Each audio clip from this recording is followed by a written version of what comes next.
But even the greatest pirate victories ended the same way.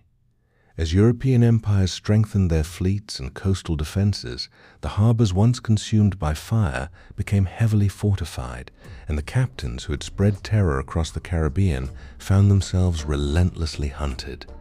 Their ships were captured or destroyed, their crews scattered, and their leaders faced the gallows. The flames that had once built their legend ultimately became a warning that no empire founded on fear and destruction could endure forever.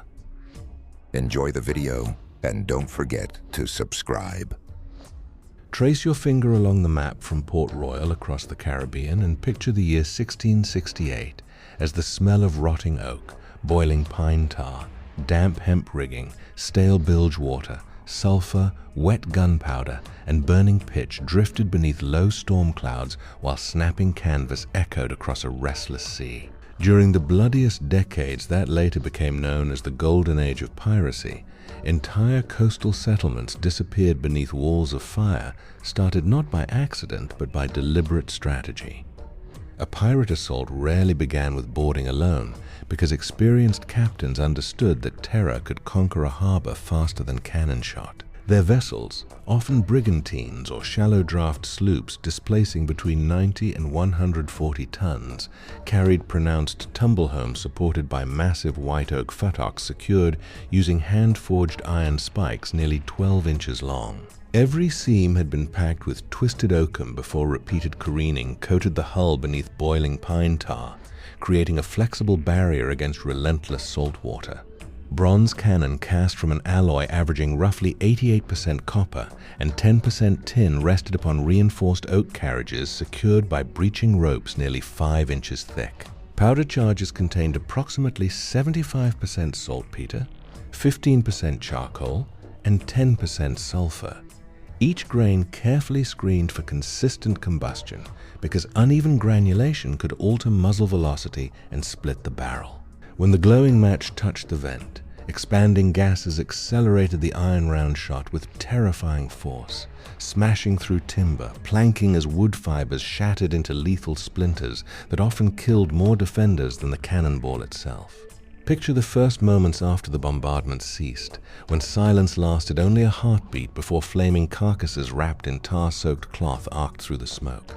Pirates understood that fire was the cheapest and deadliest weapon available against crowded wooden ports where warehouses overflowed with dry sugar, tobacco, cotton, hemp, and rum stored inside pine and cedar buildings standing only a few feet apart. A single burning barrel could ignite an entire waterfront if driven by a favorable trade wind of 15 to 20 knots. Experienced gunners deliberately targeted powder magazines, cooperages, rope walks, and sail lofts because each contained materials that multiplied destruction. Once the first warehouse erupted, resin-rich roof beams released clouds of superheated gases while molten pitch dripped onto streets already covered with spilled lamp oil, animal fat, and shattered casks of high-proof spirits.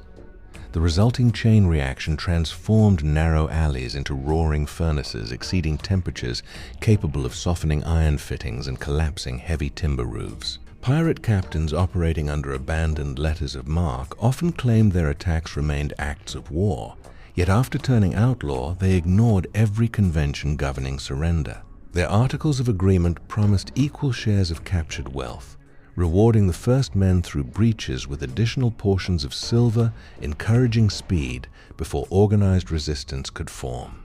While smoke concealed movement, boarding parties armed with flintlock muskets, belt pistols, boarding axes, cutlasses measuring nearly 30 inches in blade length, and iron grenades advanced street by street, deliberately setting fresh fires behind them so defenders found every escape route blocked by collapsing buildings instead of enemy steel. Picture terrified harbor defenders attempting to organize bucket brigades while every well became surrounded by choking smoke and falling embers. Most Caribbean ports depended upon wooden cisterns and rainwater reservoirs rather than limitless freshwater supplies, allowing determined pirates to cripple firefighting efforts within minutes by destroying pumps, smashing barrels, or occupying central squares. Heat radiating from burning warehouses expanded iron nails driven through overlapping planks until joints loosened beneath relentless thermal stress, while oak beams blackened, cracked, and finally failed under their own tremendous weight. The roaring flames generated violent updrafts that carried burning fragments hundreds of feet across rooftops, igniting churches, customs, houses, and merchant residences that had never stood within range of pirate cannon. Offshore, the attacking squadron maintained relentless pressure. A flagship of roughly 130 tons anchored beyond shoal water, while lighter sloops crossed sandbars impossible for heavier naval frigates to navigate, allowing continuous reinforcement of raiding parties. Sailors remained at the guns beside bronze culverins whose carefully polished bores reduced friction during firing, each recoil restrained by thick hemp, breaching ropes fastened through iron ring bolts driven deep into reinforced deck beams. Powder monkeys hurried cartridges wrapped in canvas from the magazine beneath strict discipline because a single stray spark inside that confined compartment could detonate hundreds of pounds of black powder at once, splintering frames, futtocks, knees, and deck planking into deadly missiles. Even bells ringing desperate alarms gradually disappeared beneath the thunder of repeated broadsides as terrified civilians fled through streets where smoke reduced visibility to only a few yards, making organized resistance nearly impossible, while disciplined pirate detachments advanced with frightening precision, exploiting every alley, warehouse, and burning barricade to tighten their grip upon the doomed harbor. Among the most devastating examples stood Henry Morgan's assault on Panama in January 1671, an operation remembered not merely for the battle itself, but for the inferno that consumed vast sections of one of Spain's richest colonial cities. Historians continue debating whether the greatest fires began accidentally during desperate fighting or through deliberate acts of destruction. Yet contemporary witnesses agreed that thousands of buildings vanished beneath towering columns of smoke visible for miles across the surrounding countryside. Long before entering the city, Morgan's force had marched through jungle carrying flintlocks, pikes, boarding axes, powder horns, and leather cartridge boxes carefully protected from tropical humidity because damp black powder became useless within hours.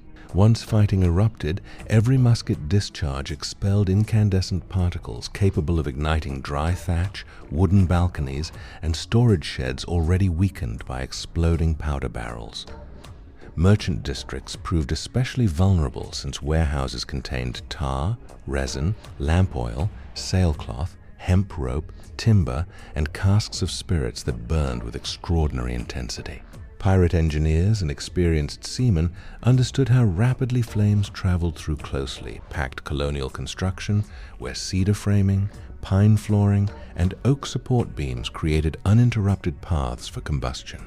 Even stone walls offered little protection because wooden roofs collapsed inward, trapping defenders beneath burning debris while red-hot iron hinges, locks, and nails scattered across streets. Offshore, the supporting vessels remained battle-ready, their standing rigging tightened by deadies and lanyards, lower masts reinforced at the partners, and anchors secured by hemp cables several inches thick wrapped repeatedly around heavy capstans. Every technical detail of those ships, from tumble-home to carefully corked seams filled with oakum before careening, ensured they could sustain prolonged operations while entire ports slowly disappeared beneath ash and drifting smoke. As dawn finally broke through the smoke, entire waterfronts had become fields of glowing embers where only blackened stone chimneys and twisted iron anchors marked the places where prosperous warehouses had once stood. The destruction was never random. Pirate captains selected ports whose storehouses contained food, ammunition, timber, sailcloth, and precious cargo, ensuring that every blaze crippled trade for months or even years.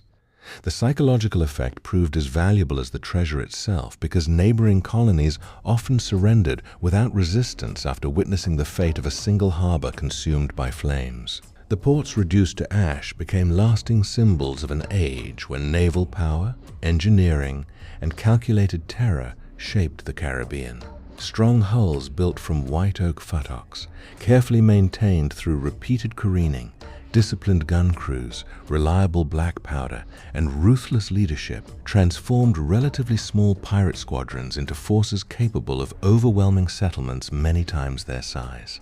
Every burned dock, shattered warehouse, and collapsed fortress demonstrated that the greatest pirate victories depended not only upon courage or cannon fire, but upon meticulous planning, relentless logistics, and the devastating power of fire unleashed against a world built almost entirely from wood.